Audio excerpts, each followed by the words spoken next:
Hello and welcome to another episode of Black Man Beyond. My name is Marc Bernardin.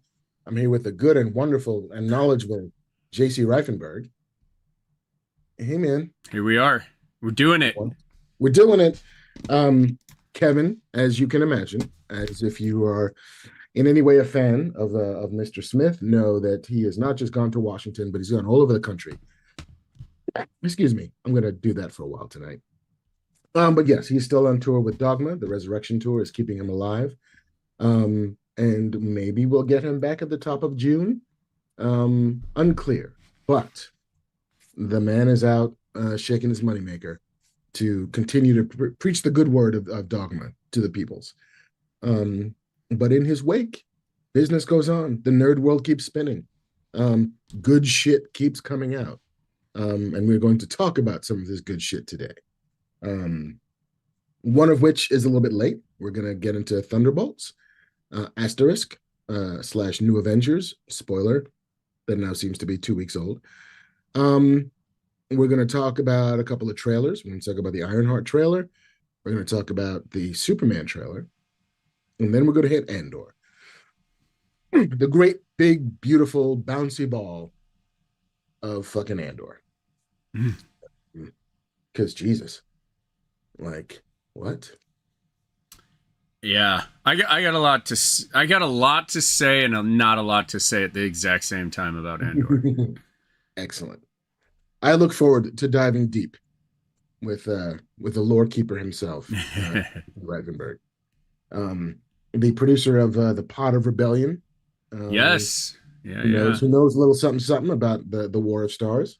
I got what's wild about Pod of Rebellion is I feel like on this podcast it took several years to get to the point where the listeners felt as if I was allowed to have a voice. Like a lot of times there's like, who's that middle-aged guy with the stupid haircut comments? Out the gate, Pod of Rebellion, it was like people liked my contributions to Pod of Rebellion, which is mostly just me at the end talking about like the origin of Grand Admiral Thrawn or the origin of the TIE Advanced or whatever. But what was wild is they've asked us to do some press. Like certain outlets have said like, oh, come on, we want to do an interview with you guys. And I've been included in some of the like scheduling to be on the interviews with press, which has been wild. I haven't done it yet, but there have been conversations with different outlets where they're like, oh yeah, make sure JC's there. So that's kind of cool. That's awesome. I feel like a grown up. You're an integral part of it, man. You bring something to the table.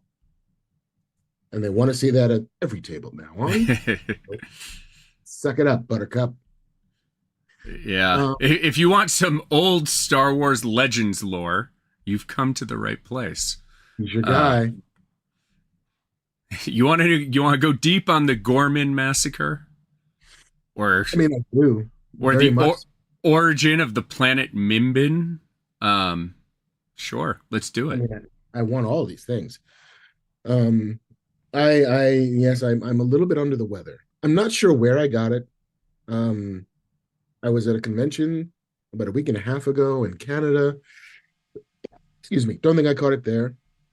I was in New York with my mom, most of the time in her apartment, doing a little nursemaid work.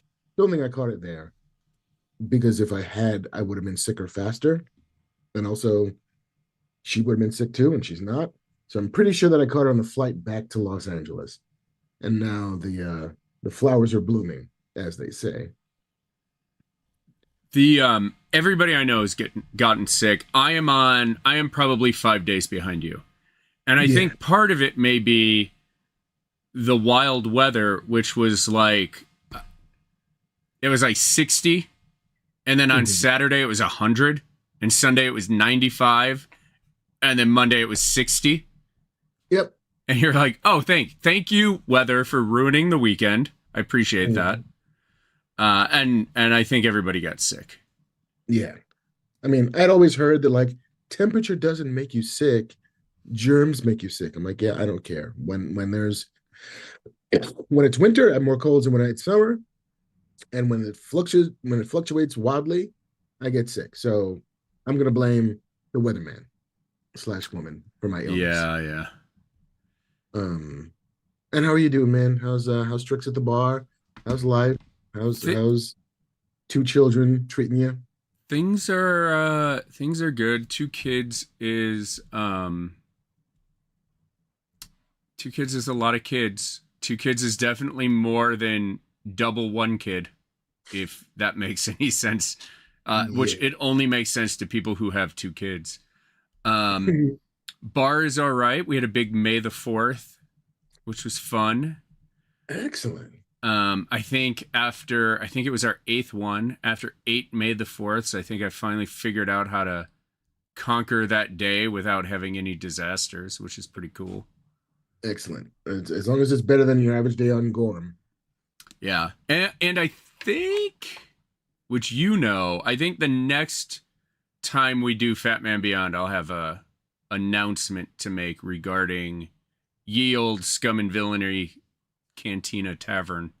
That we can discuss the next time out. Outstanding. And if I had to guess, that would probably be early June-ish. I think early mid-June. Mm-hmm. We'll get him back in LA for a little bit, and we'll descend upon Scum and Villainy like the days of old, and we'll hoist our flagons to the sky, and discuss the news of the nerd. But as usual, before we get into any news of any nerds, we got to pay some bills. We got to pay some bills. This podcast is brought to us by the good folks at Chubbies. Chubbies, y'all.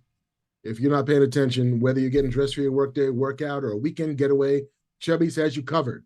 And for a limited time, Chubbies is giving our viewers 20% off their order with the code BEYOND at chubbiesshorts.com.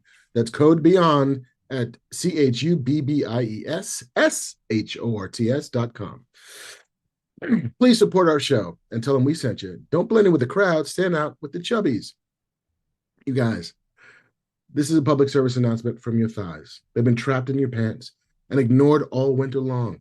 They're pale, but they're still powerful, and they are ready for the ultimate thigh liberation. In the spirit of Andor, where the rebellion is built on hope, it is also built on naked thighs. So enter the line swim collection from Chubbies. Swim trunks are so incredibly stylish, so comfortable, it feels illegal. But it's not, we checked. We're talking about wild prints louder than your uncle at a 4th of July barbecue, liners to prevent chafing so as not to ruin the vibe, and 4-way stretch that'll move with you wherever you're going this summer. These trunks just don't make a splash, son. Make waves of confidence, of compliments, of pure summer joy. When it's time to towel off and hit your next move,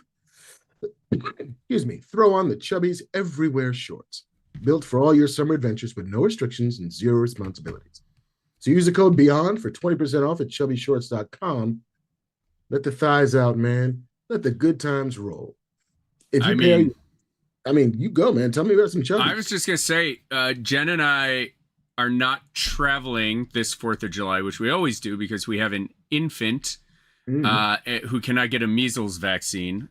So we're not going to be traveling.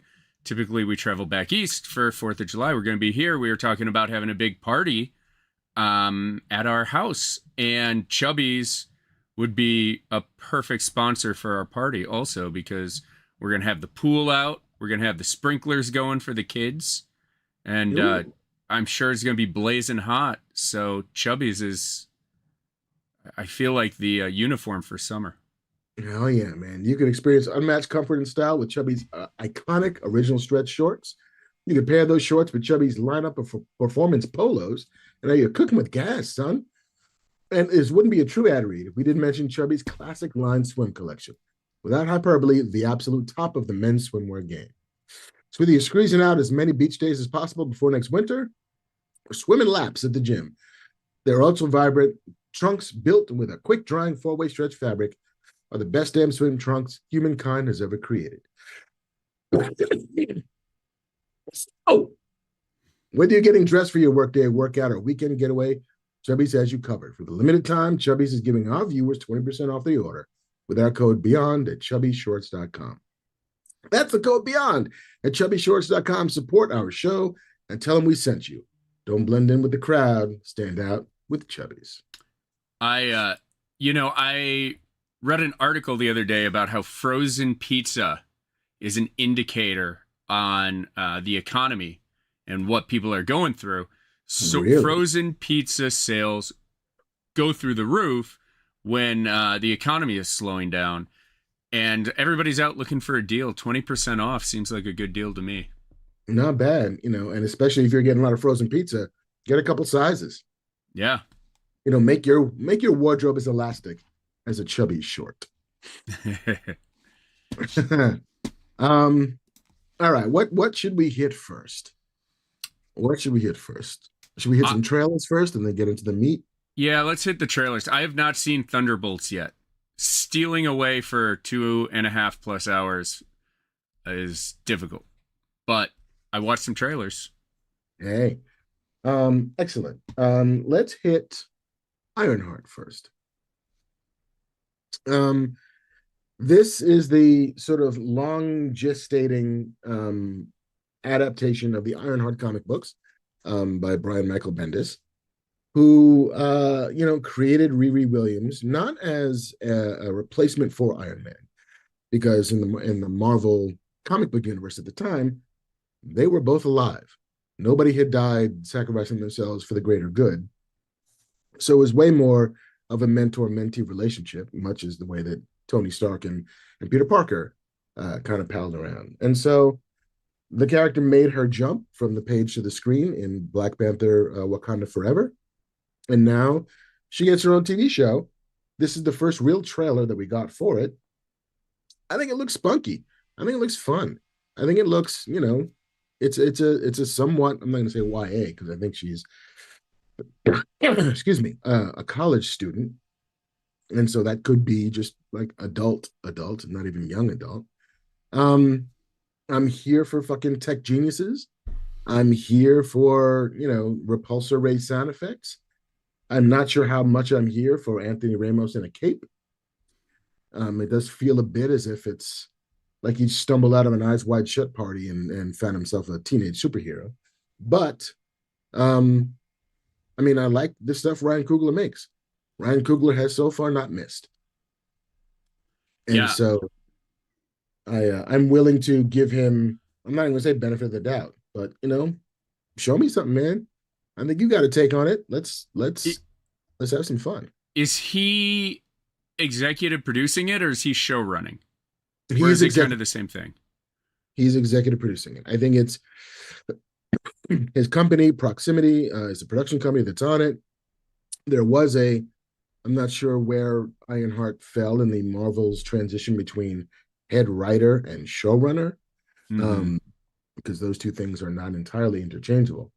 But yeah, he definitely had creative input. Knowing that dude, he does like to leave fingerprints on stuff. Having worked with him a little bit on The Eyes of Wakanda, which is also produced by Proximity, his company, he was definitely involved in the process. He definitely had thoughts the entire way through. And so I'd like to think that his taste and his narrative style will find a way to make its way into Ironheart. I know nothing of Ironheart comics. I know people have mentioned Ironheart and Iron, all sorts of stuff, like when Pepper Potts put on a costume, and is it going to be Shuri, or for years and years and years you have heard about different Iron things. This actually, it in a weird way, Iron Man happened so long ago, 17 years ago, I think. Yeah. That this almost felt fresh again, where it was like, oh, she's building the suit again. I missed when they used to build the suit. Like, that's fun, Like, Iron Man isn't in the movie Iron Man it's a back third. The middle chunk of the movie Iron Man is Tony Stark building the suit, which is what's so fun. Hmm. Um, it kind of took me back. It made me nostalgic for the beginning of the MCU in a little way, in a little few ways, but with an updated kind of look and feel. Yeah, I mean, I think they're definitely setting up at some point a version of the Young Avengers, which they talked about for years. But with Riri Williams and Kate Bishop and Kamala Khan, I think that there's enough of these characters that are kind of in the world that if they were to show up in their own show or as a team, as part of a, I don't know, Doomsday or a Secret War, I would definitely not look sideways at it. And yeah, like I like beginnings of stuff. Mm-hmm. It's been a really long time since we had a good beginning. And if this is Riri's, then fuck it, I'll take it. Yeah, I was surprised. I watched it at the dinner table with my daughter, and even Mm, she kind of looked over to see what I was watching. yeah, cute. So I That's was exactly what it I'm was. in on Ironheart. I'll watch it. And to be perfectly honest, I have not been very engaged in the MCU for quite a while, Mm. and maybe this is the thing that brings me back. Worse things could happen.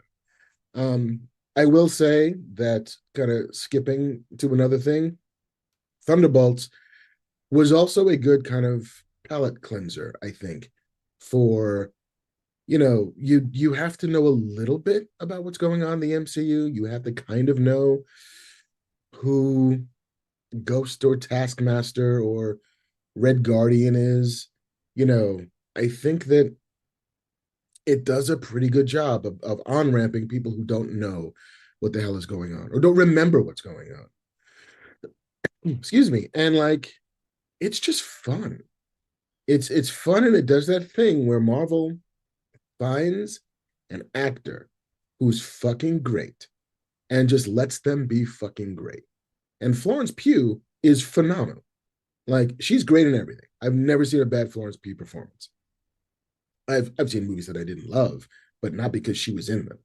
And so for her kind of holding the center of this movie as a sort of despondent person without purpose who, doesn't know why to wake up every morning other than to get a call to go shoot somebody in the face, for her to kind of find a path towards providence, a path towards purpose, um, allied with a bunch of numbskulls. The sort of the weird shit that ended up at the bottom of the toaster of the other Marvel movies. Like, hey, here's John Walker, off-brand Captain America. Here's Ghost, the bad guy from a movie you don't even remember, and the Wasp. You know, here's Red Guardian, who's David Harbour, and great, but only if you saw Black Widow do you understand who that dude is. Um, and like they all just, and you get Bucky because of course you get Bucky. Bucky is like the king of the rejects at this point. Senator James Buchanan or Congressman, and I don't know how that dude gets voted into the House of Representatives, given that he's a war criminal who's been an assassin who has done some good things, sure, but has a century of questionable decisions. But I guess, yeah, man, We're living we're in America. I mean, living in America. Apparently, a record does not exonerate somebody from public service. Um, but like it's fun. It's low stakes to a certain degree in ooh, that there are no like aliens threatening anybody. There's no we have to save the world. It's what if mental illness was our bad guy? What if a bipolar disorder and abject depression was the bad guy? How do you fight that? And like, yeah, there's punching and there's flipping cars and there's gunshots and all that business, but it's an inward facing movie more than an outward facing movie. And like, man, I don't need more. There's a smoky threat on the horizon. We got to go deal with it. There's a hole in space time. Oh shit, it's happening. It's it's refreshing that way. I am all about low stakes. Like that's why I feel like I really enjoyed Hawkeye. Mhm. where you're like, oh, this is just a dude trying to get through. Like being the crappiest Avenger is like the biggest thing he has to deal with. Yeah. Yeah. So like it's a solid friggin' movie. I'm not gonna say it's the best of the Marvel movies. I'm not gonna say um I think I can comfortably say like it's in the top third for me, like, and granted, there's been 36 of these fuckers, so of the top 12, like, yeah, I can find space for Thunderbolts in there in the bottom of that top 12. Um, but yeah, man, it is a good ass time at the movies without having to the pressure of trying to be a great ass time at the movies. Um, and I'll take that any day of the week. I watched this is going to sound like a tangent, but I'll bring it back. I started playing baseball, like hardball baseball again on the weekends. And Ooh. so my Friday nights are filled with whatever baseball movie I can put on to get me ready for Saturday morning, get my bones going after being up feeding a baby all night. And I Oof. watched Richard Linklater's Everybody Wants Some, Mm. which is a phenomenal movie and also has uh like early Glenn Powell, Yep. Tyler Hoechlin who played Superman, um, but also Wyatt Russell. Ooh. And I mean, honestly, it's like the who's who of like the next wave of Hollywood. It kind of felt like, Wow. um, like you didn't know it when it came out. But man, Wyatt Russell, I'll watch that guy anywhere. Like he's so, I'm just in it. Like I'm there for him. I will show up and watch him. Uh, Yeah. No, he's super charming. so I yeah, mean, I I'll I I, I'll I check out do. Thunderbolts when it hits the Disney Plus. It'll be there soon enough. I think Brave New World is there like in a couple of weeks. So it'll round the horn. It'll make it there probably by like, July, if I had to guess. Yeah, yeah, Brave New World. Missed that. Yeah. Again, I have been disengaged. Maybe it's time. Maybe it's time to come back.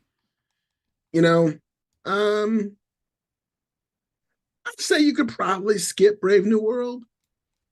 Um, it's a bit of a mess in lots of different ways. It is difficult to recommend much in it other than like Mackie, who I like his performance. I've always liked Anthony Mackie, and I think Dana Ramirez, who plays his sort of Falcon sidekick, is also incredibly charming. Um, and I'll watch Carl Lumley do almost anything. But Yeah. the rest of that movie, woo, Yeah. it's totally fine to skip. What I am not going to skip though is Superman.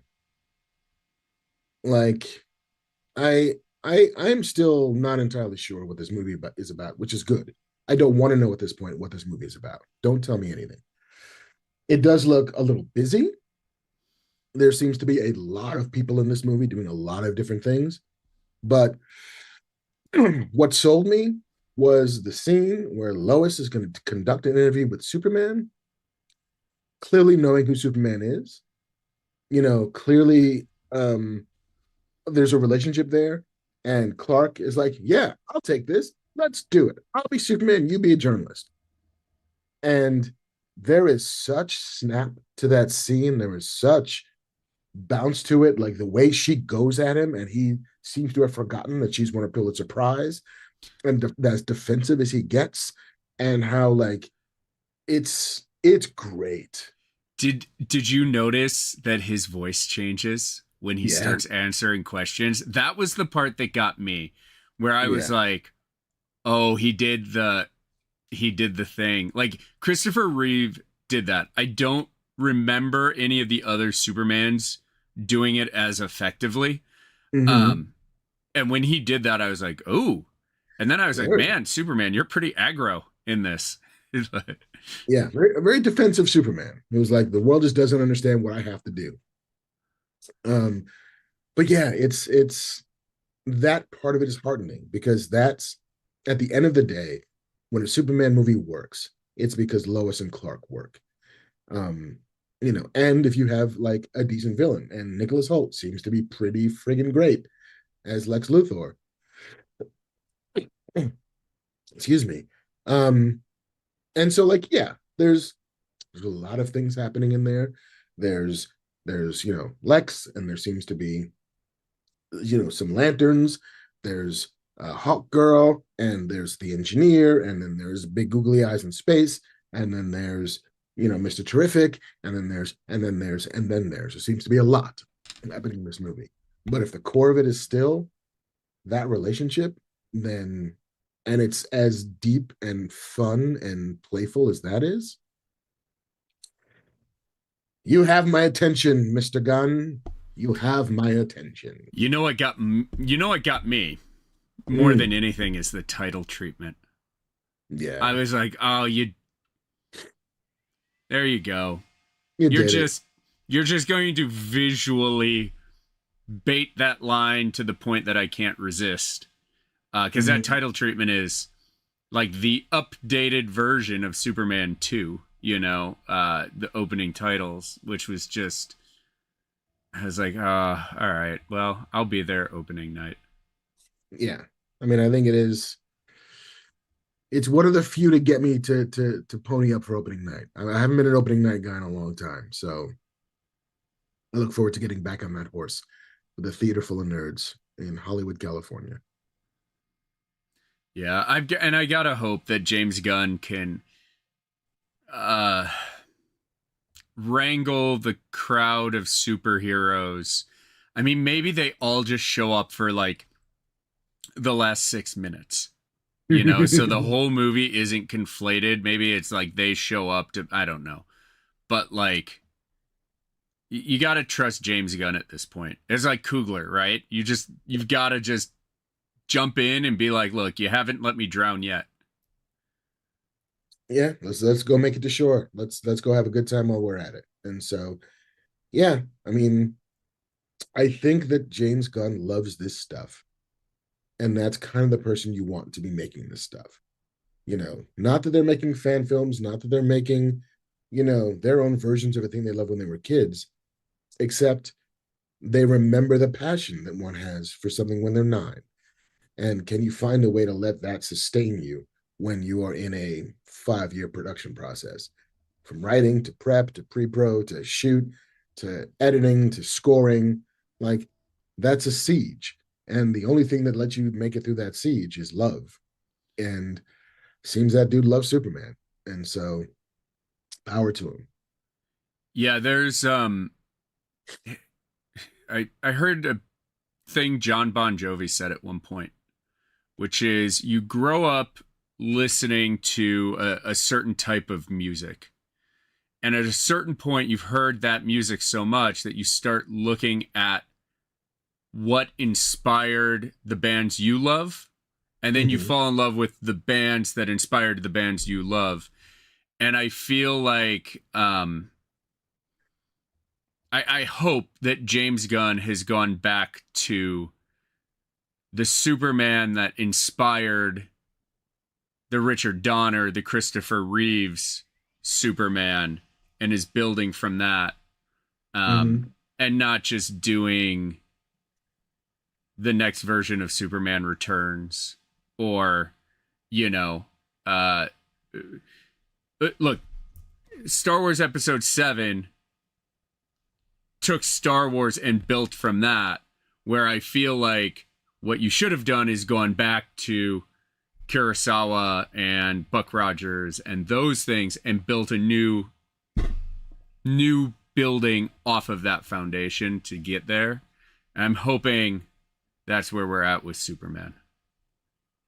Fingers crossed. Fingers crossed. Um, that I think is the end of our trailers conversation. I think that is also wrapping up our Thunderbolts conversation because one of us hasn't seen it. Um, but I think talking about the art that has inspired the art that you love and not necessarily synthesizing the thing again, but going all the way back to the source material is a perfect kickoff to talk about Andor. You want to hit Mando first? Um, Mando and Andor, I mean, they do feel like they are related in some fashion. Let's hit the Mando first. Let's hit the Mando. We'll Mando! make people wait a little bit longer. A little bit longer. Just a wee bit. Okay, let's fucking do it. This podcast was also brought to you by the good folks at Mando. In winter, it's easier to hole up inside, but in spring, we're going out more, staying out longer. We're going to be going, like we said, to the movies. We're going to be going to barbecues. We're going to be going to pool parties. We're going to be going to the ballpark, to the theme park, to the racetrack, the golf course, all those things that other people not like us keep doing. But that's why we're happy to have found Mando's whole body deodorant. Because unlike some other deodorants we've tried, it lasts as long as I do. And I last for a very long time, like double-digit minutes. Especially if I'm drinking. Especially if I'm drinking. I mean, listen, this is a whole body deodorant, safe to use anywhere on your body. Pits, balls, thigh folds, belly buttons, butt cracks, feet, you name it, you can put it there. Created by a doctor who saw firsthand our normal body odor was being misdiagnosed and mistreated. It'll block odor all day and control odor for up to 72 hours, man. They have deodorant product options. You can have a solid deodorant stick, formulated and powdered by mandelic acid to stop odor before it starts, and then the spray deodorant, aluminum free and ideal for those hard to reach places. All the products are baking soda free and paraben free. There's fresh scents like bourbon leather, clover woods, Mount Fuji, or Pro Sport, and it will control odor better than a shower with soap alone. Not that you should not shower. Double down with some Mando. And if you want to try it right now, you can find it in Walmart, Target, other retailers, but for the best deals, you go to shopmando.com. Why? Because new customers are going to get $5 off a starter pack with our exclusive code and link. Use the code FATMAN at checkout at shopmando.com. shopmando.com. It's perfect for new customers. It comes with a starter pack, comes with a solid stick deodorant, cream tube deodorant, 2 free products of your choice, like mini body wash and deodorant wipes, and free shipping. And as a special offer for our listeners, new customers get $5 off that starter pack with the code FATMAN at shopmando.com. shopmando.com. Please support our show and tell them we sent you. Smell fresher, stay drier, and boost your confidence from head to toe with Mando. Mando! Can't spell Andor without most of Mando. With at least an N and a D and an O. We just don't have. We're part of the way there. We're Mr. You got to trade the M for the R on the open market, and then we're at Andor. And then we're at Andor. Yes, we will need more Bothan spies to get us the rest of those letters. But yeah, fucking Andor, man. Like, it is hard enough watching Andor as a Star Wars fan who has wanted something that felt like Andor for a very long time. And there's quite a bit of Star Wars on TV these days. Some of it I like more than others. But I've heard the criticism from people that I trust, people that I love, who say that Andor doesn't feel to them like Star Wars, because Star Wars to them involved lightsabers and space wizards and the Force, and there was none of that in Andor. So, like, it might as well just be a spy show. It might as well just be a political show. And to them, I say, I love you, but did you miss what A New Hope was about? Did you ever heard George Lucas talk about his inspirations?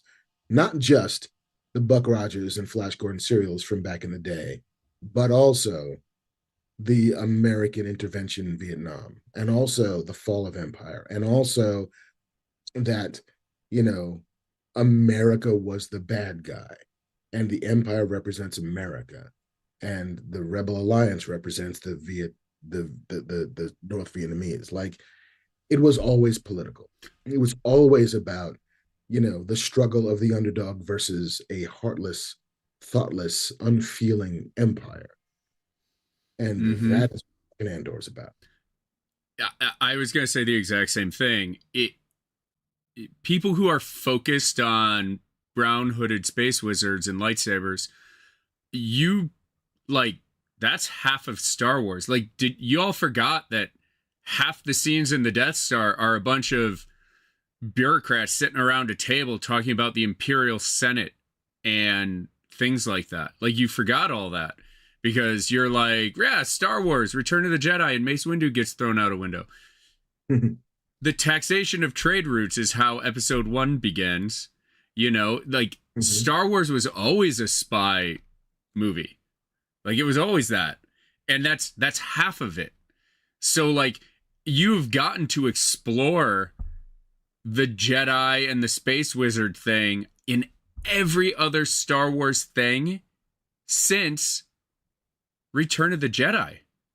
Like, this is the first thing that, like you said, goes all the way back to the roots of the duality of what Star Wars is. Like, that I have people who love Star Wars who are like, Andor's not a Star Wars is fantasy. This isn't fantasy. Like, Star Wars is always, and then there's the people who are like, why are they making Star Wars political? You guys, the name Stormtrooper was not made up by George Lucas. It wasn't. It's what they called Nazi soldiers, you know? Like, it's always been there in your face, you know? And so, you know, Andor is a prequel. You know, we all know this. Andor is a prequel to a prequel. Watching the ways in that this 2 seasons of this show have both taken its time to let you know, excuse me, both who Cassian Andor is, what he wants, what his core soul is looking to achieve. It tells us the price people are willing to pay to foment revolution, you know, most typified by Luthen Rael, played by Stellan Skarsgård, who is the spy master, who is the uncompromising person, who is the last best hope for a rebellion that doesn't know how to do what it does. But can I dig in on Luthen a little bit? Because I just had a fight with my friend about this today. Is Luthen a hero? Or does Luthen become so obsessed that the things, similar to Saw Gerrera, right?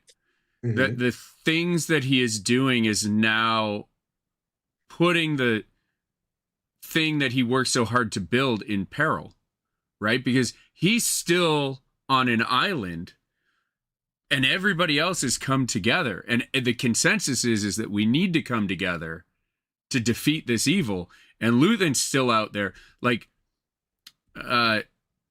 there's an old saying, you can do the right thing for the right reasons. You can do the right thing for the wrong reasons. You can do the wrong thing for the right reasons. And you can do the wrong thing for the wrong reasons.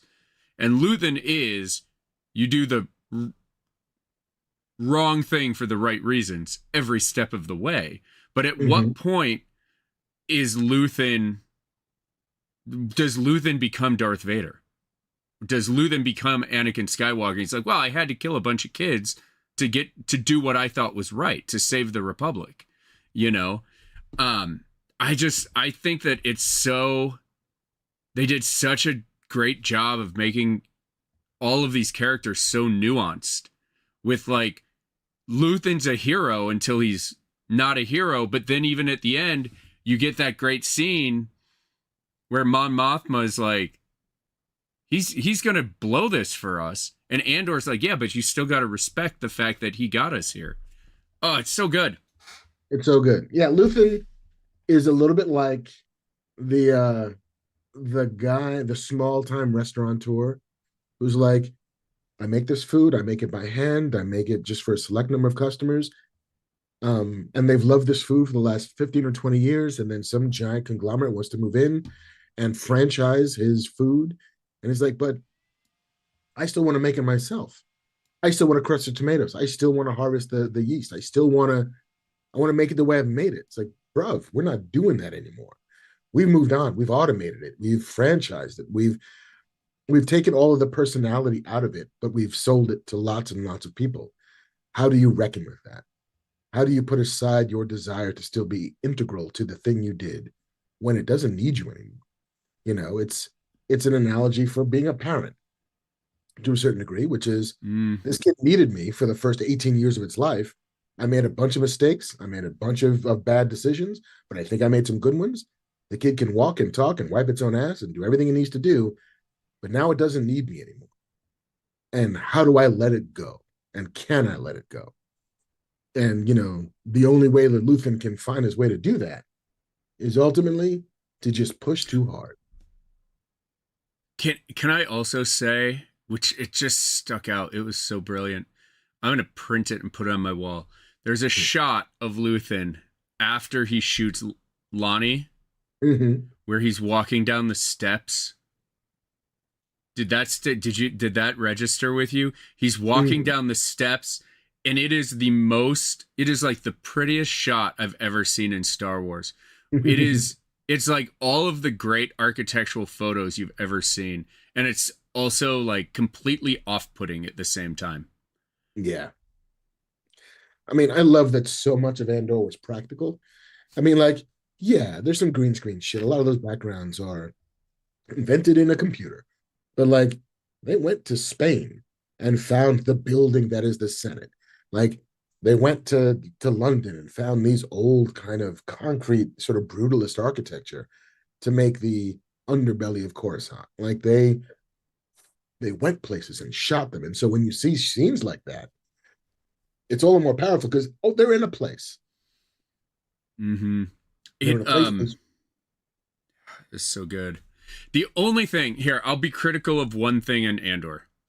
mm, The only thing upon seeing the whole thing that I felt, well, here, let me say it like this.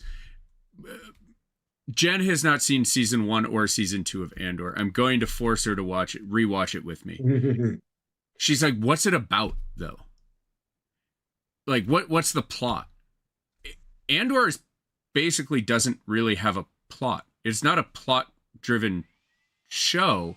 I was trying to describe it to her. I was like, it reminds me almost of like Traffic, like Steven Soderbergh's Traffic, where like, what's Traffic about? Well, kind of like this macro view on drugs, right?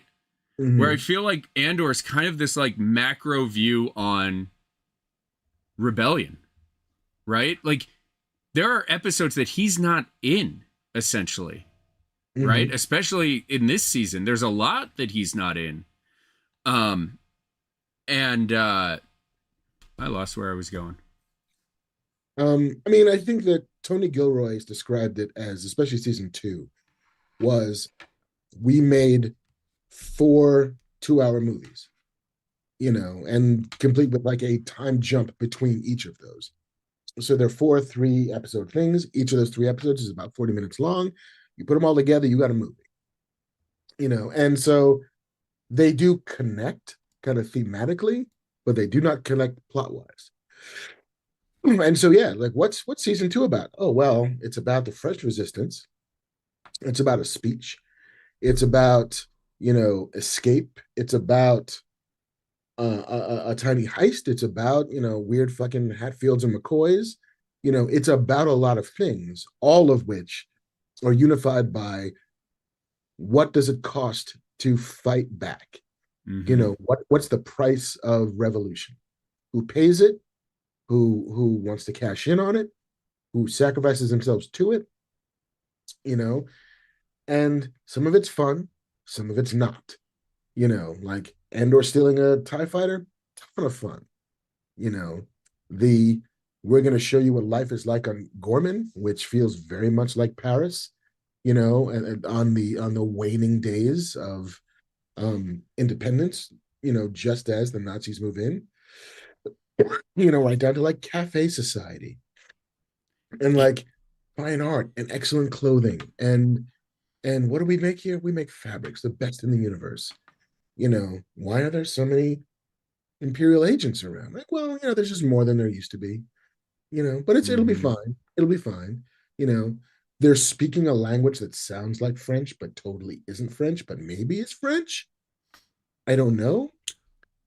There's catacombs they're hiding in. Like, if you know anything about the French resistance, the Gorman shit is France. Did and the way that they shot the Gorman massacre, I loved. We talked a little bit about it with like, oh, let's spend an hour at Mon Mothma's daughter's wedding. Like, who just takes the time and it's just like, we're just gonna slow this down and just spend an hour living here. The Gorman massacre, the way that was shot, you were there. Like, it was almost like first person point of view for 35 minutes of slaughter. Yep.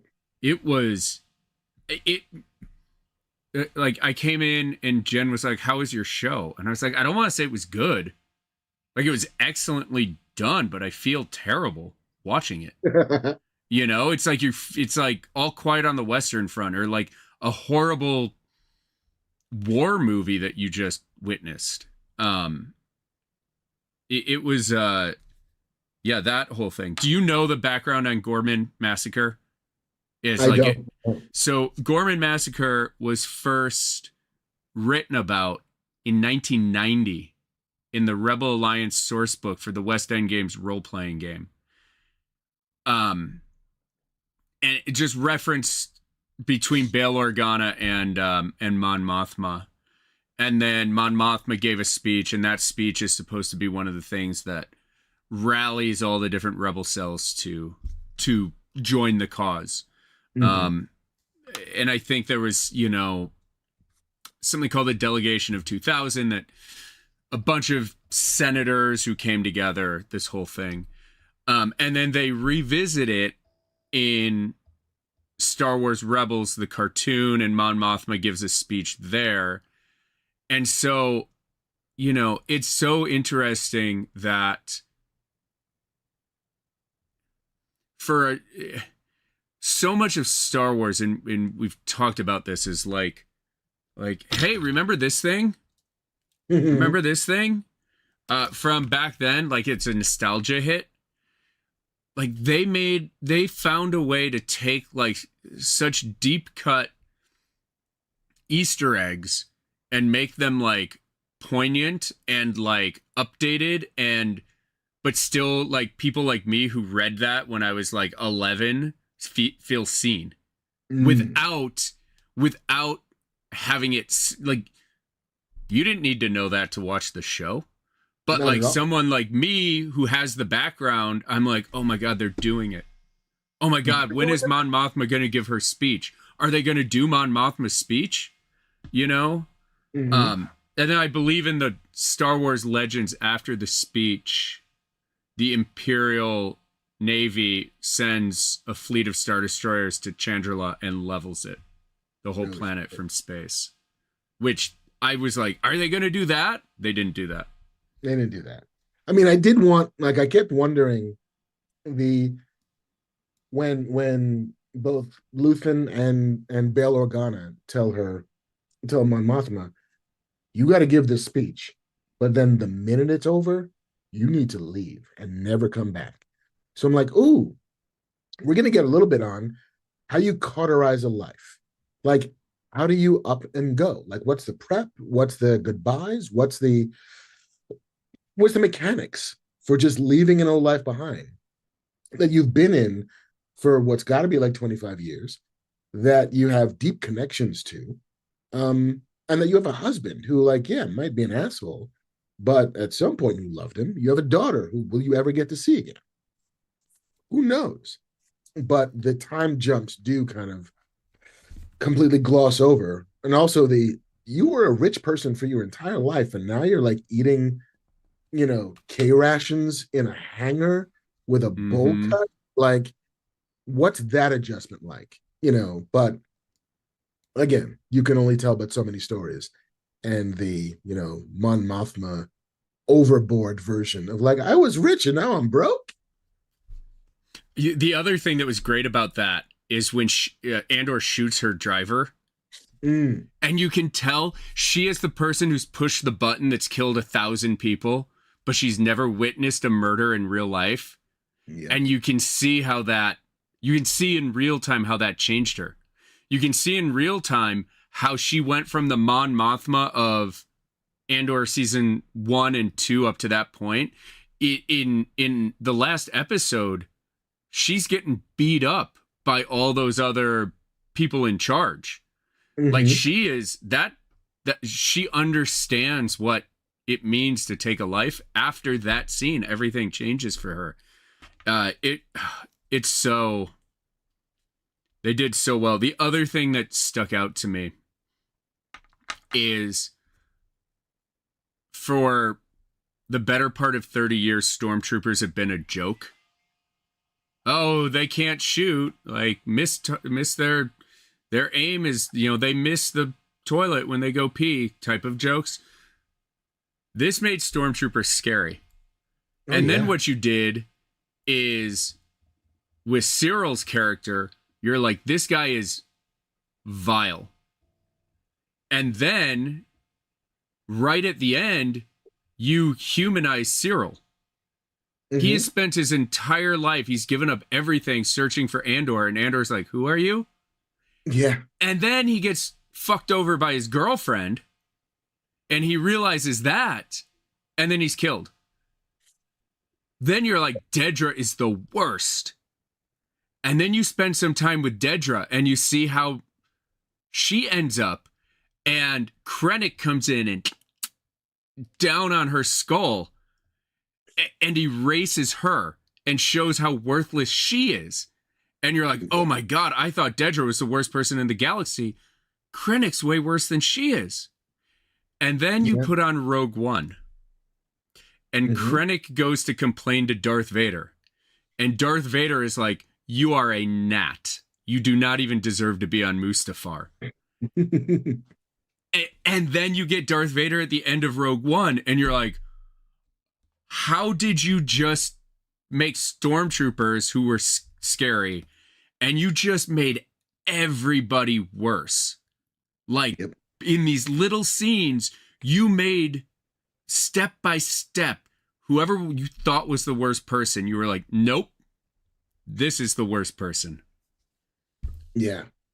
Yeah. I mean, it recontextualizes everything, which is kind of what I want a prequel to do.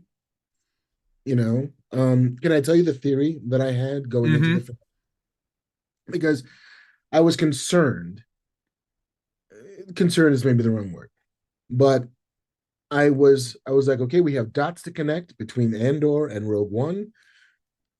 When are we going to see some more kind of legacy characters? Like, what is the pressure to include, legacy characters or Skywalkers, whatever the fuck you want?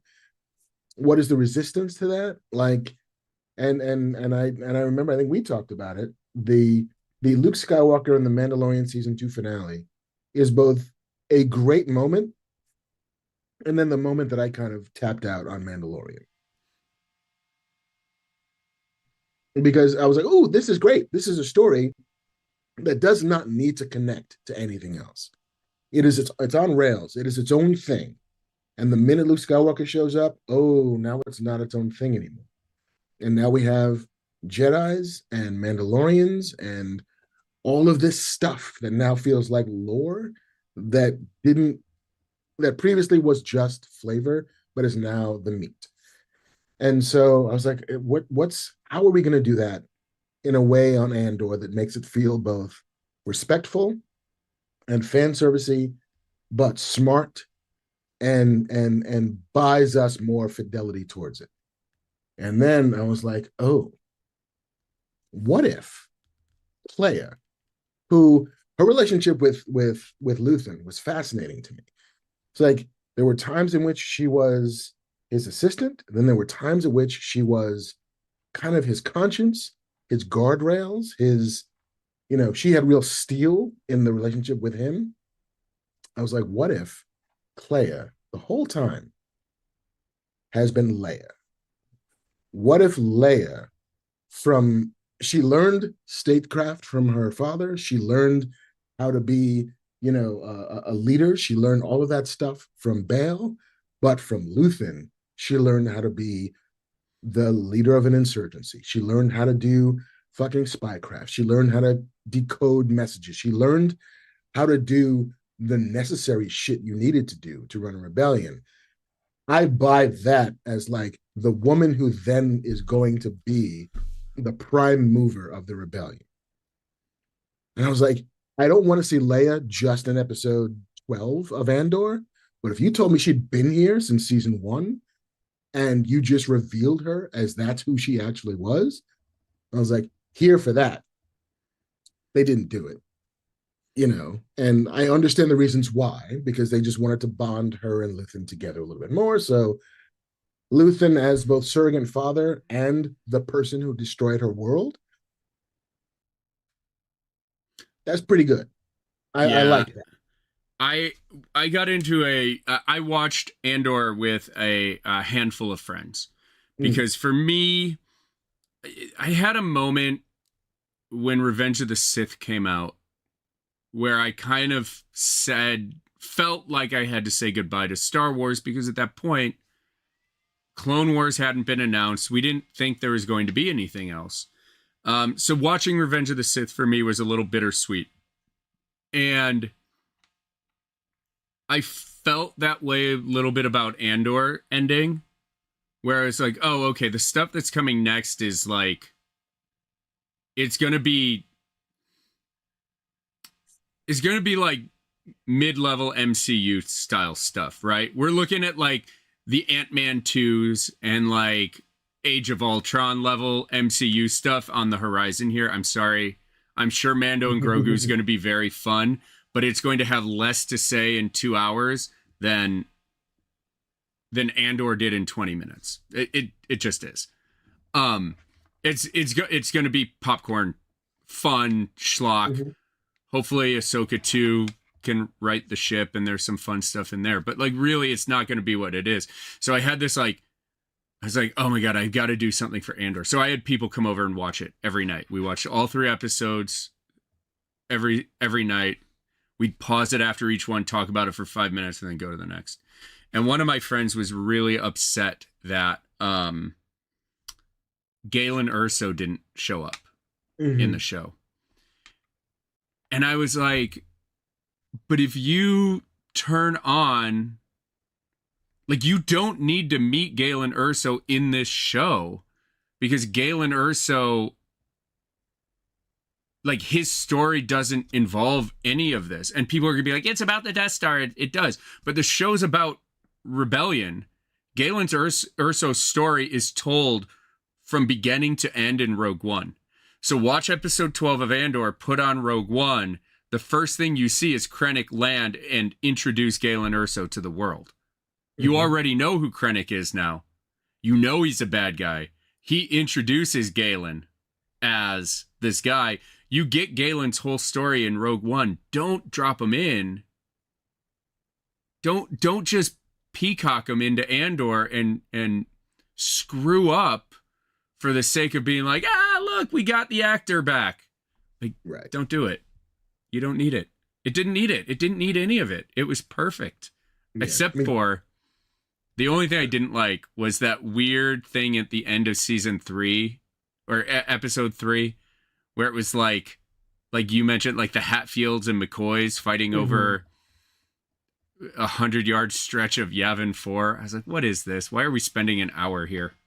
It didn't do anything. I think that was the weakest part of it. I mean, you could have told me in less screen time that the rebellion is disorganized and unmoored, even in its ideals, that one hand literally doesn't know what the other hand is doing. And that's the entirety of what those 3 episodes were about. Yeah, but even like the weird stuff, like Bix was episode 2, where you're like, hey, let's spend an hour looking at what harvesting wheat is like in the Star Wars universe. But even they land that with Bix at the end, right? And the first episode with the TIE fighter, the TIE Avenger, is so fun that it's like, okay, cool, we're back in it. And the Mon Mothma stuff is so great. You're like, why are my like give me more wedding or give me more wheat. Like I don't know, like the actors, it felt to me like two rival surf gangs fighting over a small section of Malibu Beach. Yeah. Like it was the only part where I was like, the acting's not good here. Like, what am I watching? And then I got upset because I was like, oh my God, we only get 12 hours of Andor. Why are you wasting time on this? Yeah. Yeah. I mean, I can't argue with you there. Um, because so much of the rest of it is great. I mean, and listen, dear chat, I loved all of Andor, like soup to nuts. Are there things I didn't love as much as the rest? Sure. Did I need like Imperial attempted rape? Not really. Like, I don't necessarily need sexual violence in my Star Wars, especially incredibly predictable sexual violence. Like, all right, sure. I guess that can be the threat that, Schmucky McSmuckface Imperial, Nugget, does to Bix. Okay, sure.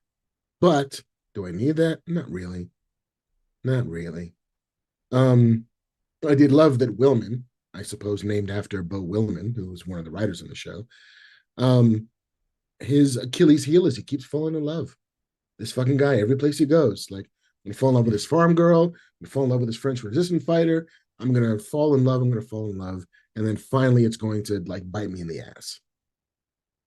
I love that everybody has their weaknesses that they have to Mm-hmm. find a way to push past, including Dedra, including Cyril, including, Krennic, including, you know, what is Cassian Andor good at other than always succeeding in his missions?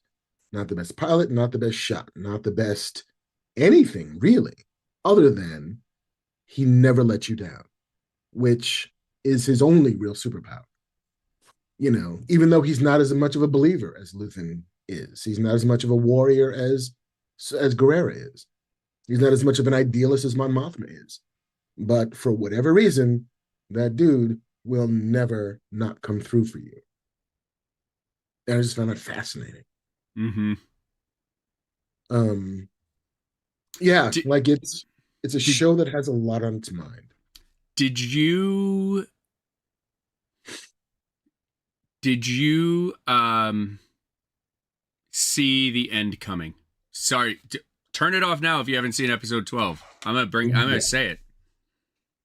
Did you see the end coming? Did you know that's how this? Did you at any point when Bix leaves were you like, oh, I know where this is going? Um, no, no. I thought it was just going to be literally. I didn't expect to ever see that character again. Um, and I sort of I bought it as, again, this is the price that Andor is willing to pay. Mm-hmm. Luthen paid his prices. Like there's a, sunrise he'll never get to see. Um, and so Andor would also like, I can't not be there when they call me. And maybe when this is done, we can have a life together. And we as an audience know you ain't never going to see that new dawn, buddy. You are Mm-hmm. going to run out of hope. It to me it is the most obvious ending in the world and something that I never in a million years would have thought of. And it's the most obvious ending because it shows, like you said, what he sacrificed. But after how rough Andor is and how serious and how heartbreaking the entire show is, to end with the birth of his child and he gets to, that is his, he gets to continue through that child is hopeful. It's hopeful as you hand off to A New Hope. Like I thought that is how you bridge that little tonal gap there. The last thing you see is hopeful. Yeah. Heartbreaking, bittersweet, but hopeful. Yeah, like in a field of wheat, we're in a planet where things grow, where there is a tomorrow that will be better than today, Like Bix is raising the next generation of hope, and it is beautiful and it's poetic and it is circular in a way that Star Wars is always circular, and that these stories always kind of begin to revolve and churn and oh no, somehow Palpatine returned, but whatever it is, but like there's always a sense of the wheel is turning, and that tiny acts of hope are what rebellions are based on.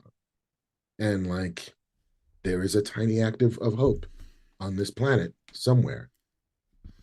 That was also the other thing. I rewatched season 1 right before season 2, Mm. and I was upon rewatching season 1, I was more taken with that young guy's manifesto from Aldani than I was the first time I watched it. And I thought as the show got towards its end, I was like, oh, that's interesting. You spent so much time on that guy's manifesto and you're never going to bring it back. But to bring it back with the ISB guy right before he kills himself, and he's like, I have done everything I can to try to stop this message, and I cannot. Like,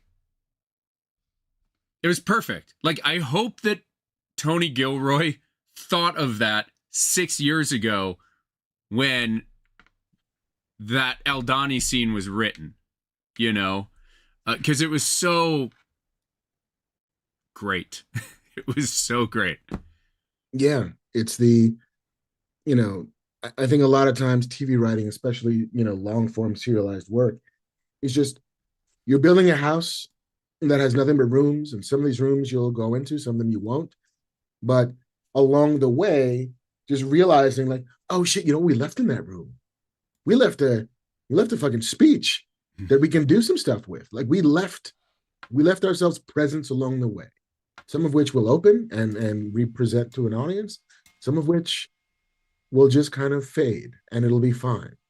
But like, those are deep ass cuts. Those are like, that only they know that math. And then if it would have just washed off our back if we didn't notice it. But that we did and that they did, it's just so fucking great. Yeah, I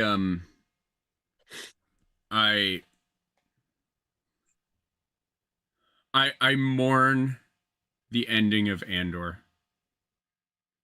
I was talking about that and people were talking to me, and I know like the chat's gonna light me up. They're like, you don't like Ahsoka? You're not a Star Wars fan or whatever. But like, I don't.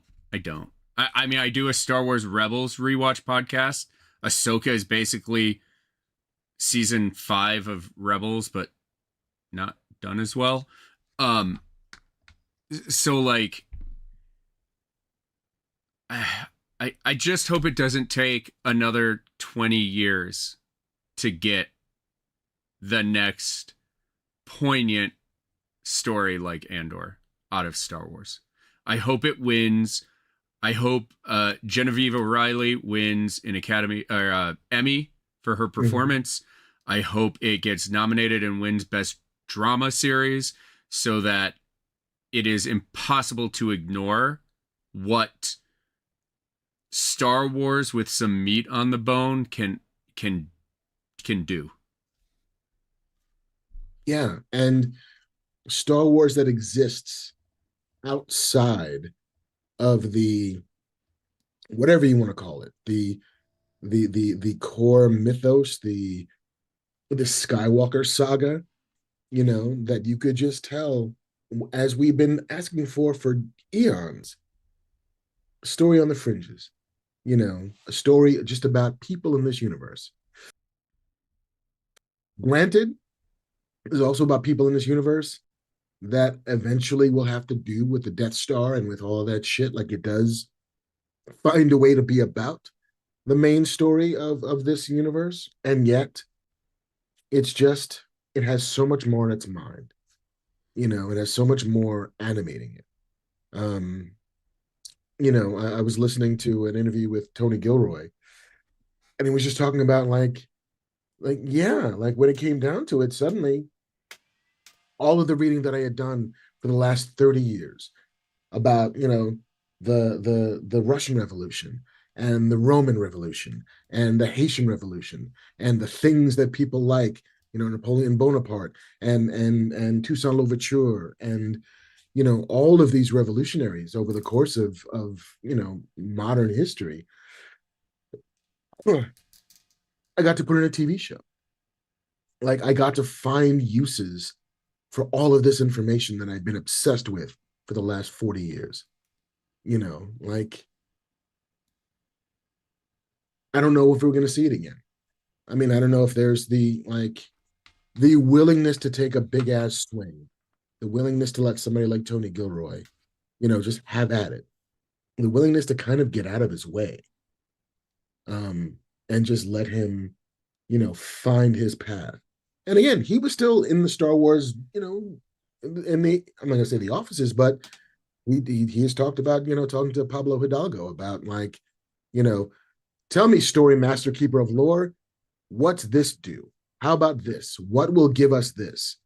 Like he was not completely divorced from Star Wars, um, keepers of the flame, but they never stopped him from doing anything, from what I gather. They never tried to cordon him off and say, keep away from this, don't do this, whatever. He just found the story he wanted to tell and was given immense resources to let him do it. And it's great. And I just don't know if other people with stories they want to tell will get an opportunity to tell those stories on this scale in this universe. Yeah, I hope so. I hope so. Um, it was, yeah, it was wonderful. It was what I've was what my adult Star Wars fan always wanted to see.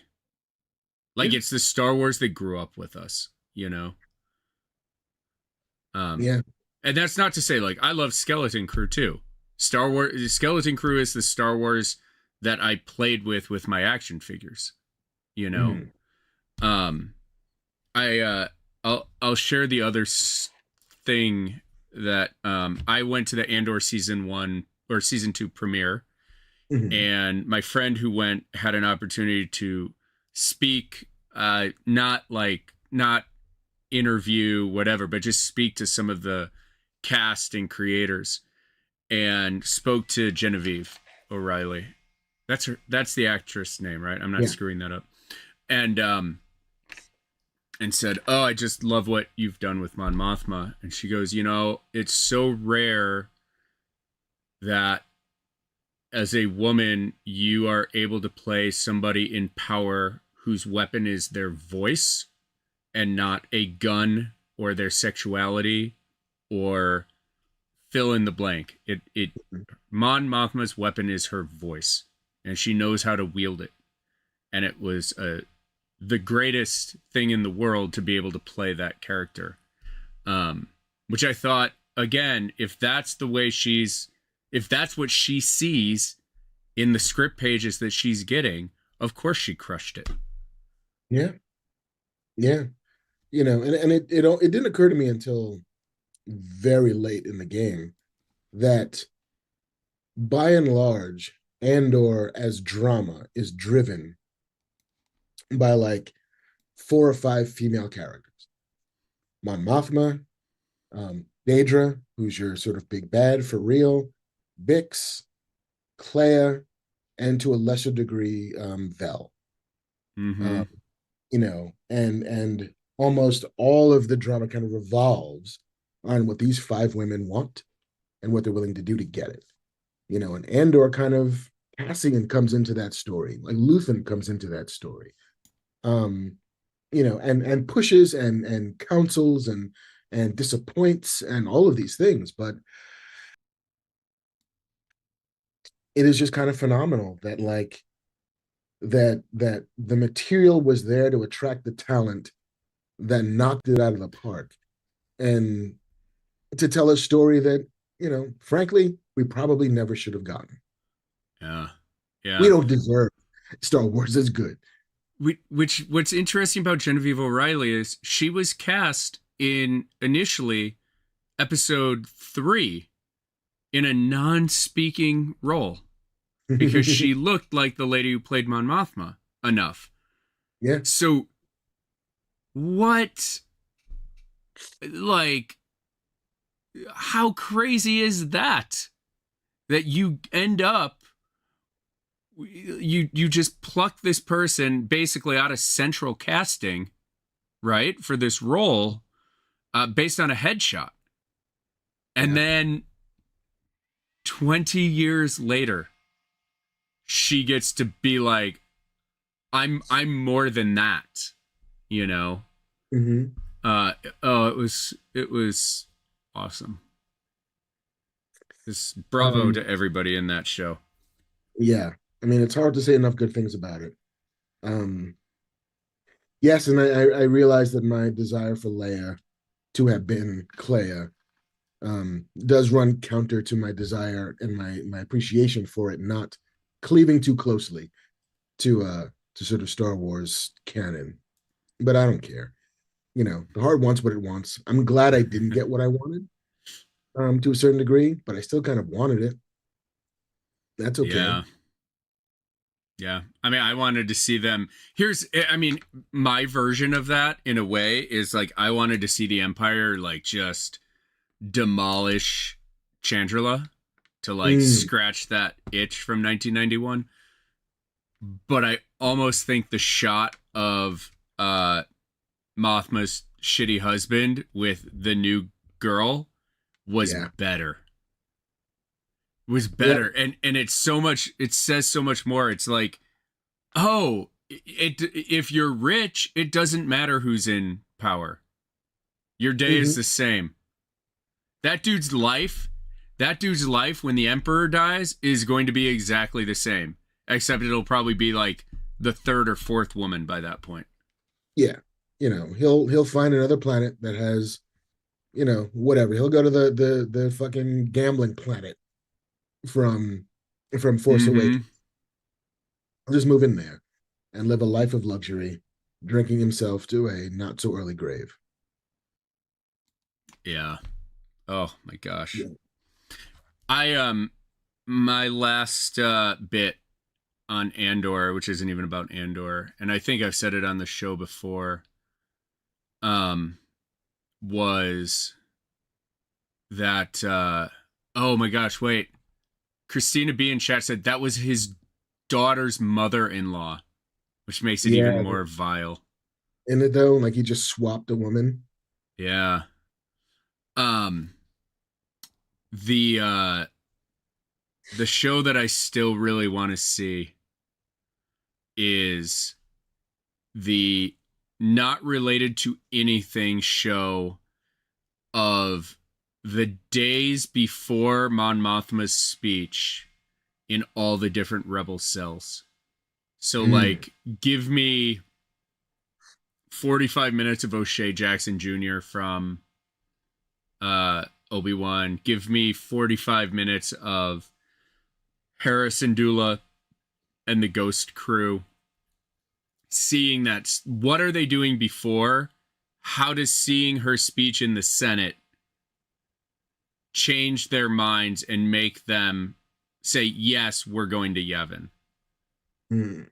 Like an anthology show about 6 different rebel cells and how they join, or maybe one that doesn't. Like, show me Yeah. Saw Gerrera's response to Mothma's speech.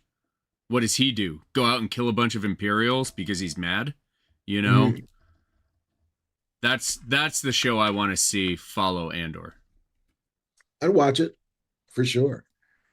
Um, and I think we had talked about it before we hopped on, but my one of my favorite moments in the whole show is at the very end when Partagast, Major Partagast, who had been um, Deidre's boss for most of the show, when he goes into his office after having discovered that, like, oh yeah, Krennic is onto us. You fucked up by, getting Luthen killed. You ruined everything, Deidre. And I'm not going to be spared the Emperor's wrath. And he knows they're coming for him. And he just says, can I have a moment to gather my thoughts in his office? and pulls out what looks like Han Solo's blaster. Probably not, because that again feels a little too close to the bone. But shoots himself somewhere, but we don't see it. We're outside the office with his little flunky and a couple of stormtroopers, and the shot goes off. You hear the blaster. The two stormtroopers move to go in, and the ISB guy just holds out his hand and is like, "Nope, let him have his dignity. Like, let him have his moment. He's not going anywhere." Just that Mm-hmm. little. He knew exactly what was going to happen in that room, and he's not flummoxed by it at all. And just the no, let it go. It'll be fine. I just loved it. I didn't even know why. It's just this unspoken understanding between these men about what failure costs. Mm-hmm. He knew that there's not even one way out for that guy. There's no ways out for that guy, you Yeah. know. And then you cut to Deidre in the space prison, just Narkina 2, apparently. Kina too, just no shoes, waiting for the hot floor. So awesome. Yeah. Oh my gosh, how wonderful. Yeah. We don't So, deserve it. if you came to us to hear what we thought about Andor's series finale, um, hopefully we did not disappoint. We loved it to death. Um, this is the Star Wars we've been waiting for. That hopefully we'll get to see again at some point.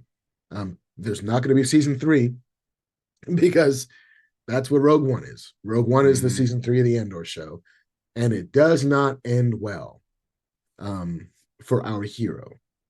Spoiler alert.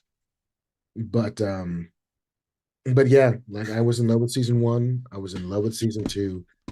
Um, I can't I can't wait to see what the awards possibilities are for it. But then again, science fiction and awards are never fast bedfellows. For whatever reason, the the intelligentsia does not see the value in science fiction the way the rest of us do. They're not ready to recognize its merit. But we know what it is. We know how good it was. And we know how rare it is to get a thing that good. Mm-hmm. So thank you to everybody who made an Andor. Um, from the depths of our broken, hollow souls. Um, we will likely not see its like again. So, meh. The Stanley goes, "You two sound like fanatics," which I love because most of the time people are like, Marc hates everything and JC agrees with him. So now we're like, this thing's perfect or close to it. And everybody's like, shill. Settle down, guys. Jesus, it's just a TV show. Oh my gosh. Yeah, I guess that's Shiner Drinker says, I love that we never got to find out about Cyril's uncle or Cassian's lost sister. The Yeah, lost sister thing was, I mean, I guess that's just like the MacGuffin, right? To get you in. yeah, and it also helped inform because I don't remember who tells him. I think it's Marva that like she's gone. She's always been gone. This is that you've been holding on to this as a thing to believe in, Mm-hmm. as an animating quest is to find your sister. You're never gonna find your sister, Cassie. You got to find something else to do with your life, and then that is what kind of cleaves him to Luthen, who gives him a purpose. No.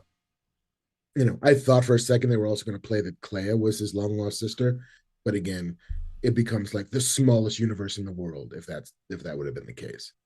Did you watch to the end credit, through the end credits? Yeah, I Or think I did you did. turn it off?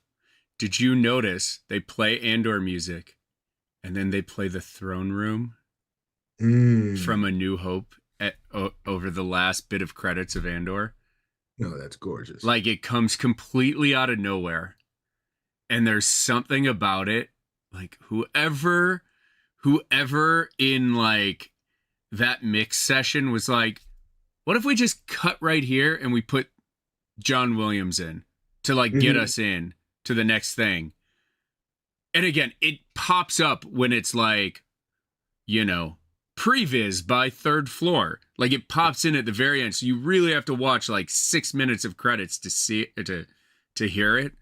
It was such a, it was like the after dinner mint that came out after you had the chocolate cake at a nice restaurant. It was so fantastic. And also because none of these people are going to get medals. Mm-hmm. Nobody like Mon Mothma might get one at some point, but Cassian's not going to get a medal. Luthen's not going to get a medal. Cleia's not going to get a medal. None of the people that we've seen doing shit are going to get fucking recognized for it. You know, if not actively forgotten because of it. Mm-hmm. You know, like that bit of, you know, Mon needed to get rescued from the Senate by Cassian, but Cassian couldn't be the one to bring her to Yavin because Gold Squadron needed to be the one to bring her to Yavin. Like, Mm-hmm. we now need to tell the story. The legend of Mon Mothma's escape needed to involve the rebellion in an official Yeah. way. Also, how wild, and we talked about it for a minute before the show. I've seen Return of the Jedi. I know Mon Mothma lives. I've seen Rogue One. I know Andor lives. Mm. It was still so intense. That whole scene. Like, Yeah. how do you do that? Like, it's so good. That's what makes it so good, is that you know exactly what happens to these characters. And for 11 minutes of this escape, you're still like on the edge of your seat. Yeah. Like, you forget that you know that they're going to make it out Yeah. because the tension is so high. And also, like, it's not as if Mon has to also get her daughter out, and her daughter could have died. You know, Mm-hmm. it's not as if, you know, there was some other character there. Not as if Vel was with him and she was going to die. It was literally just these two who have to get out of a place we know they're going to get out of. And yet it's still fucking, you know, it's like Jason Bourne. It's like, oh, damn. Well done. Yeah. Well and truly manipulated. Thank you. Yeah. Oh, it's so good. Yeah. So good. Um, but yes, that is Andor. Um, the best thing ever. It was yeah, I'm gonna rewatch it again. I don't really rewatch Star Wars stuff anymore, but I am going to rewatch this front to back. Yeah. Like, I started watching season one with my wife, and then, you know, life slowed us down in that quest. And I just had to power through so I could get it done before Andor started. Mm-hmm. And now I get to go back and finish that again. And like, all right, here's the last 3 episodes of season one. Here's 12 episodes of season two. I can kind of luxuriate with it a bit more. Yeah, I rarely watch seasons back to back to back. But now that the opportunity is there to just kind of slow roll it, oh, I can't wait. Mm-hmm. You also know, like, you know, you didn't catch it all. You know, you missed some stuff, right? So, which is like drives that desire to go back and rewatch it. Which it's like Force Awakens. I'm gonna get in trouble again. Force Awakens is like what Kevin would call a second screen movie, where you're like, oh, okay, orange R2D2, that's a ball now, got it. And then you're on your phone. Like, you can pick up everything you need to know in Force Awakens that has consequences while you're doing something else. Mm-hmm. Andor, I feel like you could watch the whole thing twice through and then have a conversation like this and be like, did you catch that? Oh my God, no, I didn't realize it. Like, I am sure Bix says something or gives a look or there's a shot or there's framing or something in episode 11 that tips the cap that she's going to have his kid. Yeah. I am sure of it, but we all missed it. And maybe Mm-hmm. we'll catch it this next time. And that's, you know, it's like Where's Waldo puzzle where all of a sudden you get to the end and they're like, By the way, Frank is somewhere in these puzzles too. Do you want to go look for Frank? And you get to go back and redo the book looking for the next guy. Yeah, I kind of can't wait. I kind of can't wait. Um, so yeah, that's an Andor. Um, we could do news, but I also don't care enough to do news because I don't feel so great. So talking for another hour to get through news feels like a bad idea. Yeah. But we could do Q&A. That I think we can be down for. There's All right. also, the only news that I found like a little tickling was that remember HBO Go, which became HBO Max, which then became Max, which will now be HBO Max again because what? Why? Come on. Really? Sure. I guess, whatever. Fucking HBO is stupid. Or rather, David Zaslav at Warner Brothers is not the sharpest tool in the shed. So divorcing the brand name of HBO from their streamer. Okay, sure. Um, Oh, Carl Mustard. Sorry, I'm still caught on Andor. He goes, example of hidden details. Gorman senator yells, "They'll come for your worlds next." Shot cuts to Bail Organa. yeah, yeah. And I loved fucking Benjamin Bratt as Bail Organa. Mm-hmm. Uh, much as I love Jimmy Smits, who was great.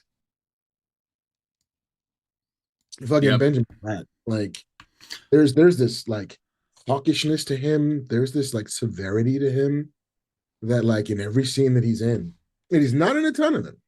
He's got maybe 5 scenes in all of Andor, but each one of them, he just fucking slayed it. Like I love that they can just kind of bring in like, hey, you know what? Here's gonna be fucking Bail Organa. We're not gonna mention Leia ever. We're not gonna mention anything else, but here's the dude who's going to make the thing happen. And here's the dude who's going to stay behind.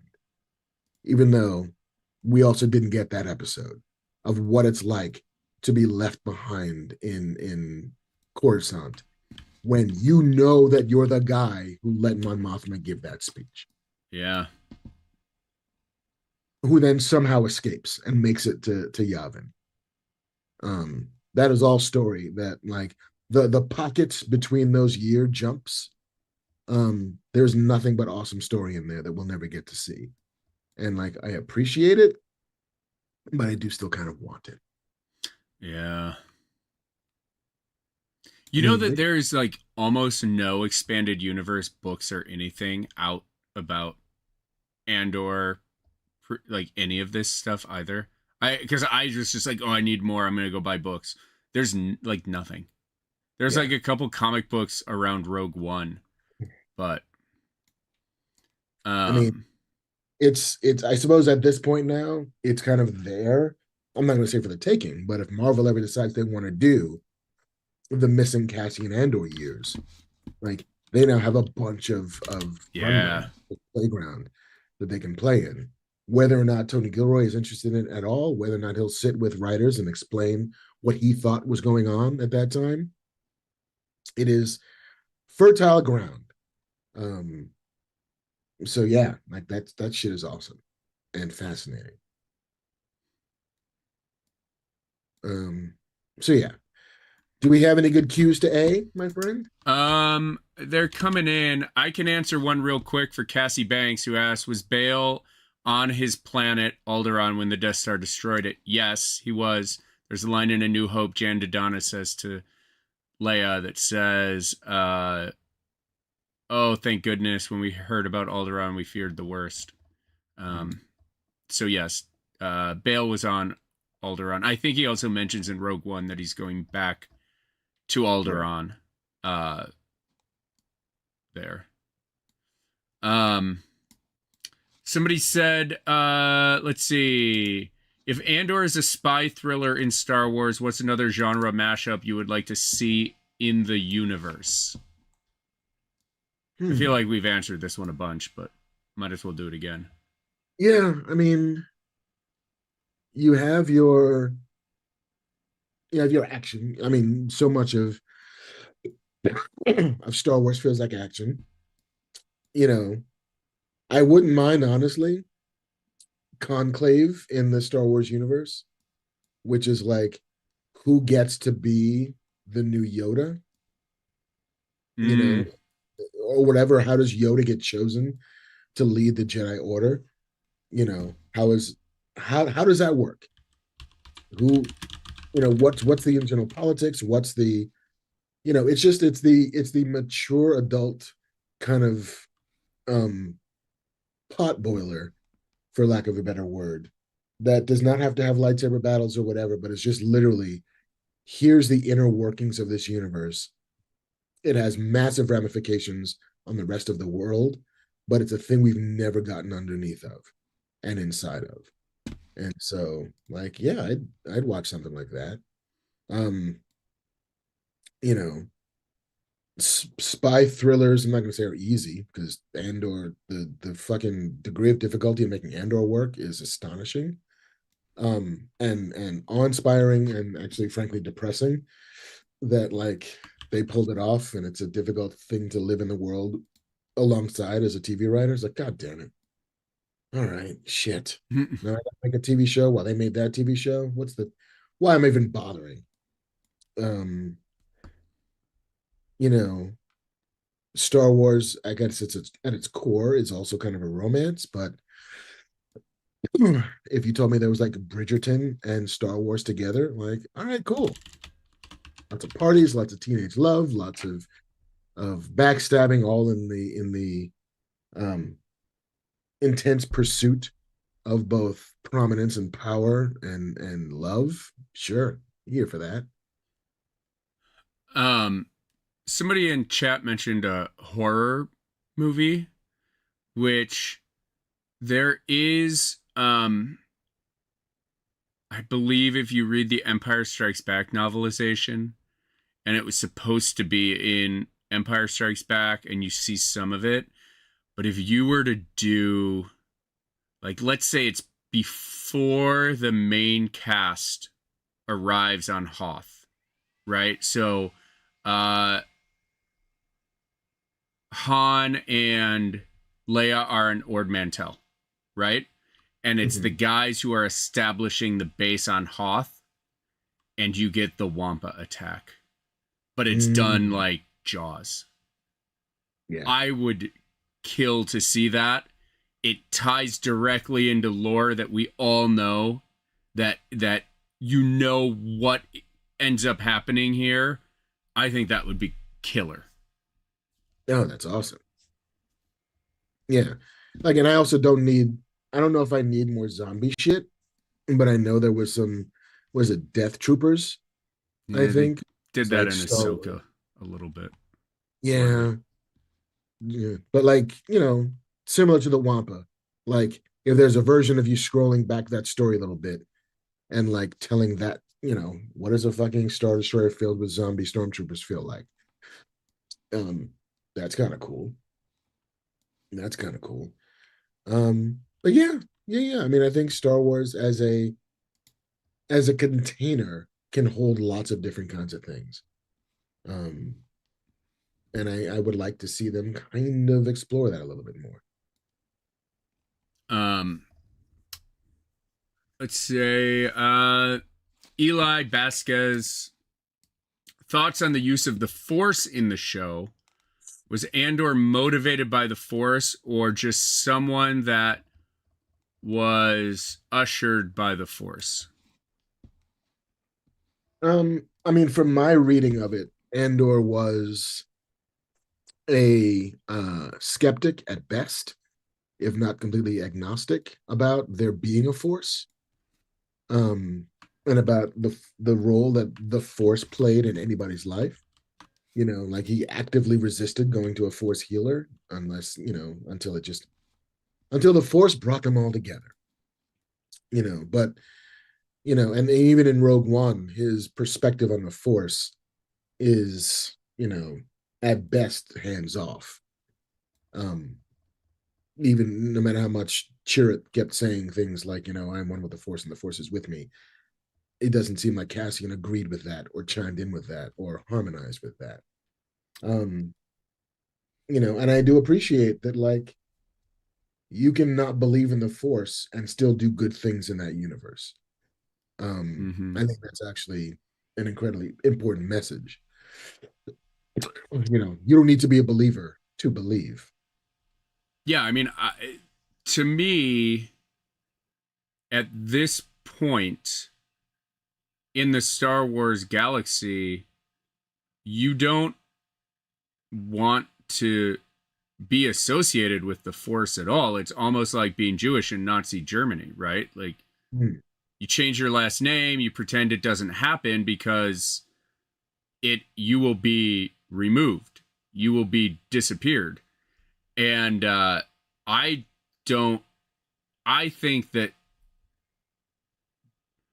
because the only time you hear it is just this little speck in the last couple episodes with the Force healer and Bix, and then when Bail Organa says, "May the Force be with you," I Hmm. think I I think that that is an a small act of rebellion in and of itself. That this woman felt comfortable with these people to use her gift, and I Hmm. think Andor wasn't motivated by it at all. I think he was skeptical and freaked out about it. And honestly, when it did help him, he was dismissive about it. You know. Hmm. But I think it was cool that they did drop that one breadcrumb, Yeah. and then they didn't go into it anymore. Yeah. Whether or not he thinks his superpower is he's lucky, whether or not he is force sensitive or not. Um, I like that they did, yeah, to your point, they didn't even pick up on that. Nobody said, like, hey, you know what? And in another world, if only you waited another movie, there might be some more Jedi to show up who might be able to Mm-hmm. train a person. Like, I love that they didn't, because it's not a story about the Force. And it's not a story that needs the Force in it, other than as a as a benediction more than anything else. Like, Mm-hmm. I love that they just, may the Force be with you. Awesome.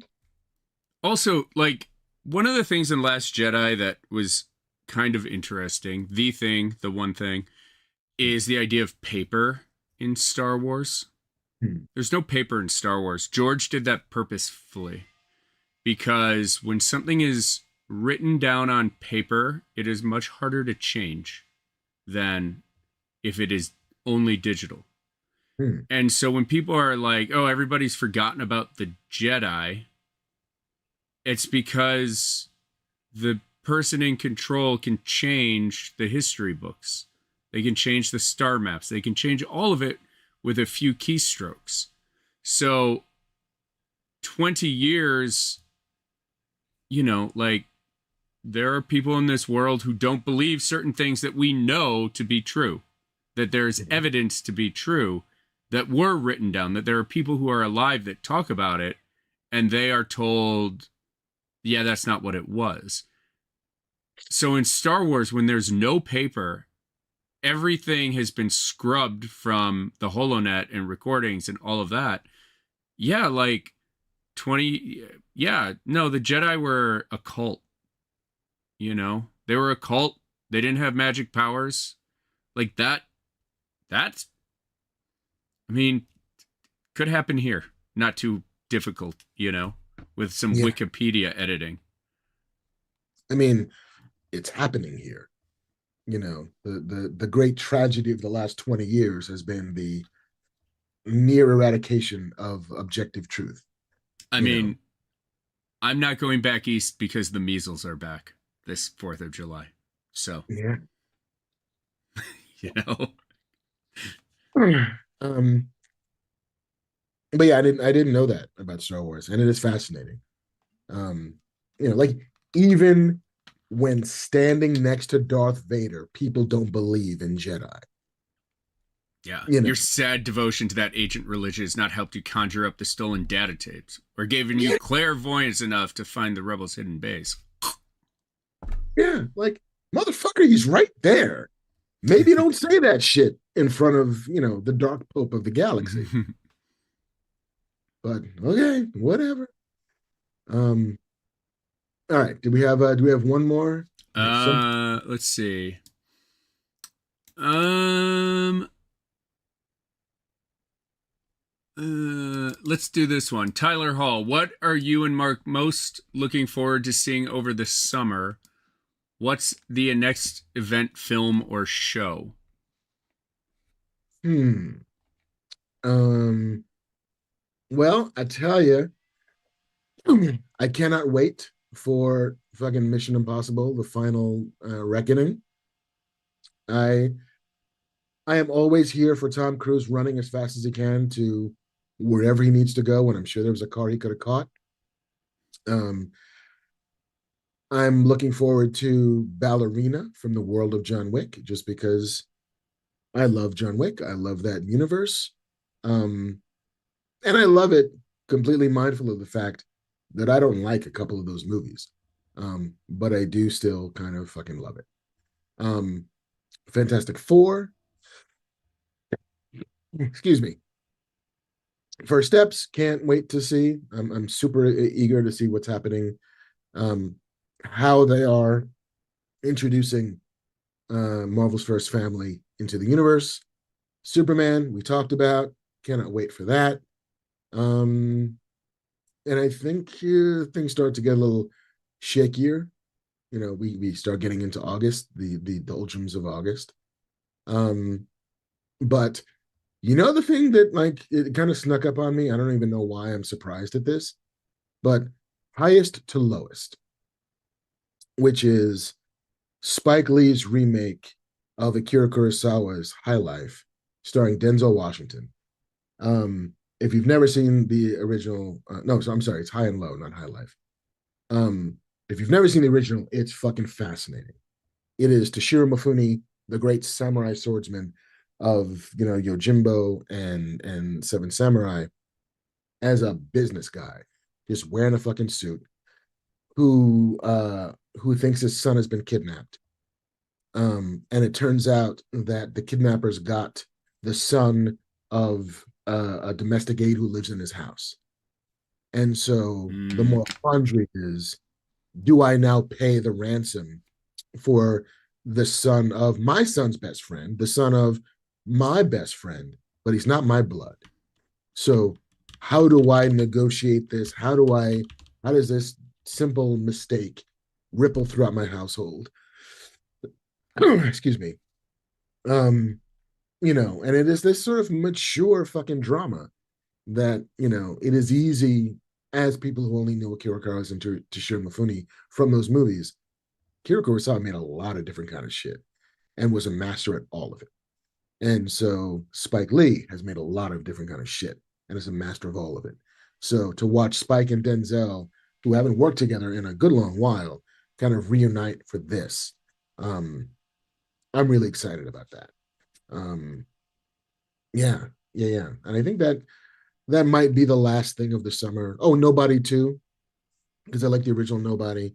Um, and yeah, Bob Odenkirk as a badass both tickles me and is actually a ton of fun. So yeah, that's what's on my hit list at this point for the summer. um, there are two things that'll get me out of the house into the movie theater this summer.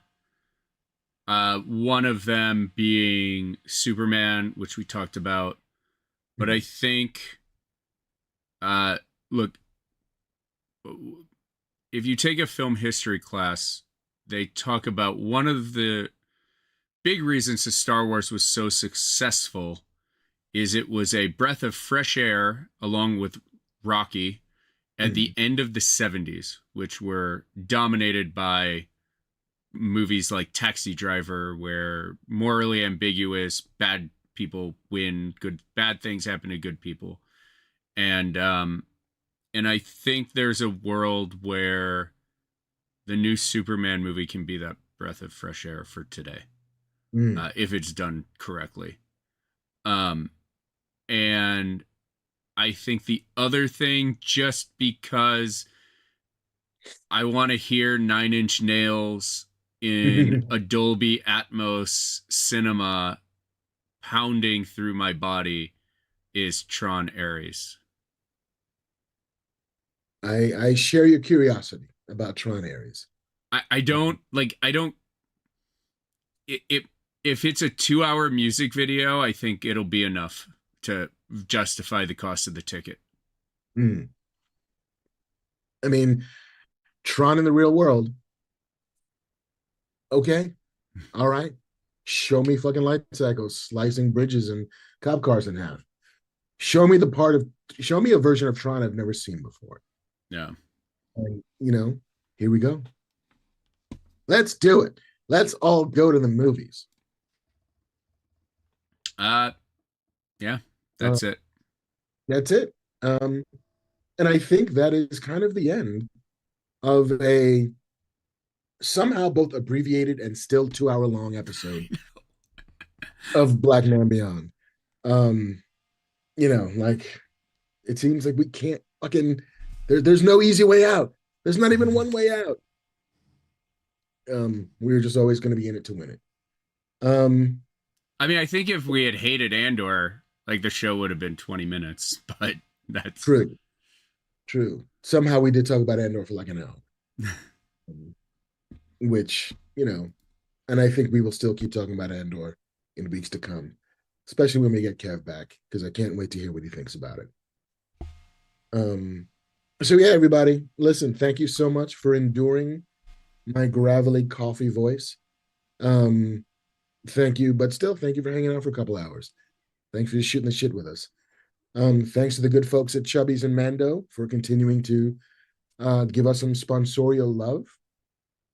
Everybody wish Kev good luck out there on the tour, on the road. I think he's still at Smog Castle Cinemas for a couple of days, so if you're in Jersey, go say hey.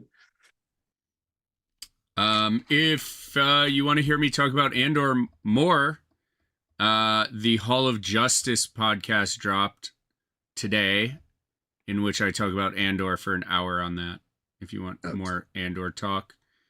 And Pot of Rebellion next week. Mm-hmm. If you want to hear me talk even more Star Wars. Amazing. Follow JC in all the places. Listen to him hold forth on all the wars, stars and otherwise. And we will see you next time. I don't know when next time will be, but maybe on the other side of Mission Impossible: The Final Reckoning, we'll conjure some more energy and return to the Black Man Beyond fortress of duotude and talk some more. But until then, y'all take care of yourselves. It's a weird ass world out there, so hug somebody, cleave together for safety, and we'll see you on the other side. So that has been Black Man Beyond this week. My name is Marc Bernardin, and that is JC Reifenberg. Yes, we will see you next Black time, next Black channel, smodcast.com or youtube.com/Kevin Smith. Y'all be good out there. Take care of each other. Jeff's kiss. Mwah. This is the cat. Greetings, everybody, and welcome to the AKA Ask Kev Anything. Every saga has a 10-year anniversary, ladies and gentlemen, and this is what happens when Jay and Silent Bob get old. I'm Kevin Smith. Kiss him, you!